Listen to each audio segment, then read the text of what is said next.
Next one, increase in remuneration of auditors versus revenue growth. Now, one very interesting data which you can find out very easily. I know there are a lot of chartered accountants here, so no offense, but we all know there are wrong practices in every industry. Be it in my industry, be it your industry, be it real estate, be it jewelry, every industry, there are all kinds of people, right?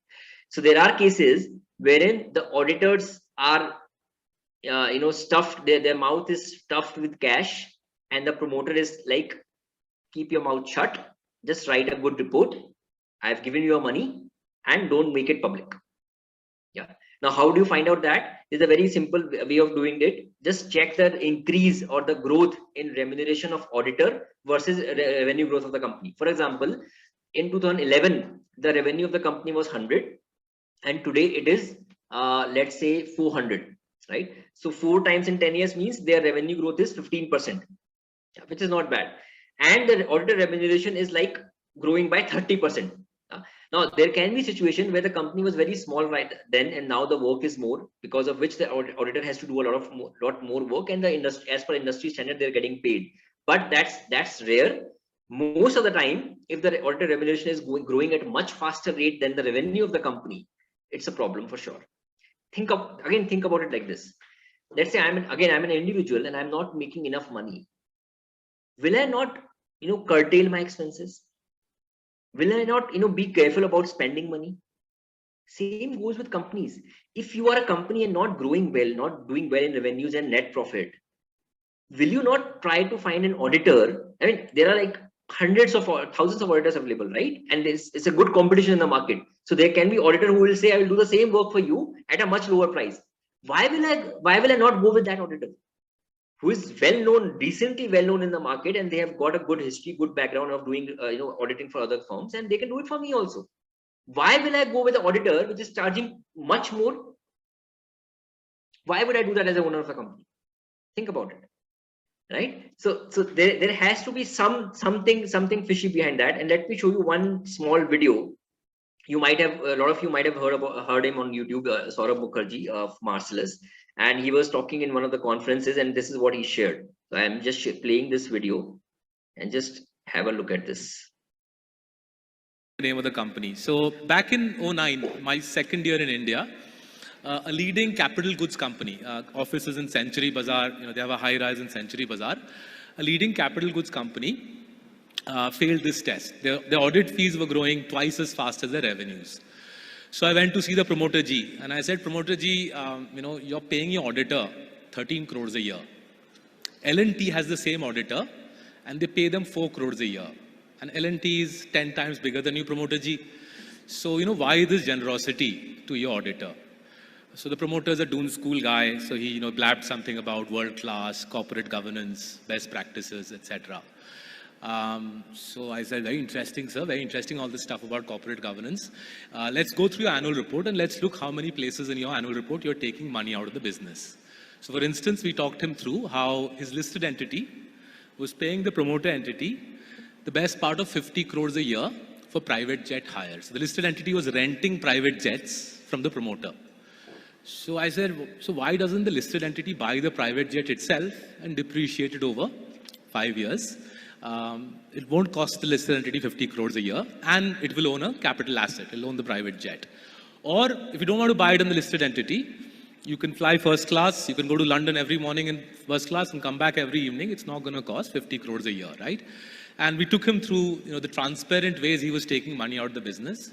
So obviously he got very upset and he left the room in a huff. He's on the run from the enforcement directorate at the moment, so we don't have to worry so much about him. But his CFO then said to me that, look, can I resign before you make this public? So I said, why will you resign? I mean, you're doing what you're told. Your boss has told you to cook the books. You're doing as instructed. Feel free to continue. I just wanted to understand whether your company is an investable company. Back 10 years. How was it? What did you get out of this video? What benefit company gets by manipulating the report? They get the money out of it. They find out ways to how to pull out money for their own personal use. We'll look at more details in the session today.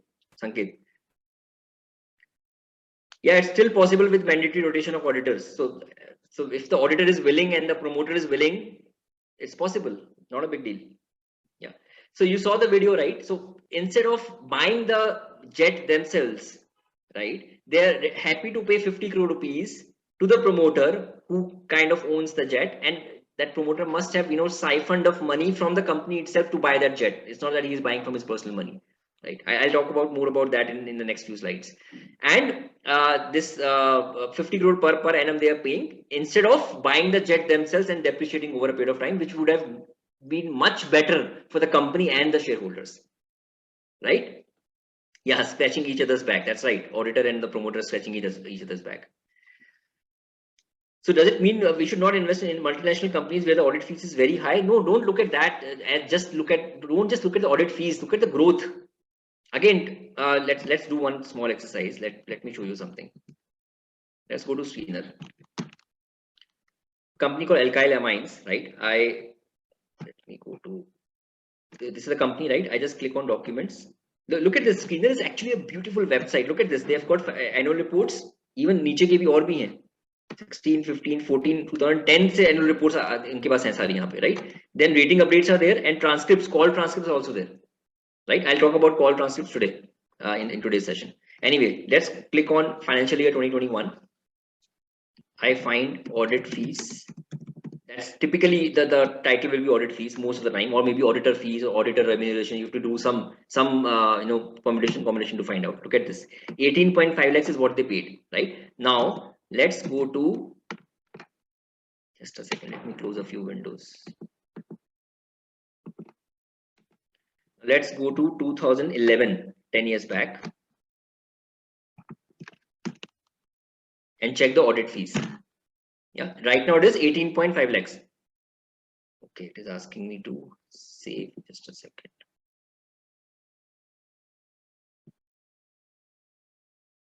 Yeah, audit. See it. Fees. 6 lakhs. Yeah, so 6 to 18.5 lakhs is 3 times in 10 years. Now let's look at the profit of the company or revenue of the company. You can look at in fact both, but just look at go to profit and loss. Look at this. 236 has become this. So more than the growth in the audit. Simple check. Ho gaya. This company has passed this test. Move on to the next parameter. How much time did it take?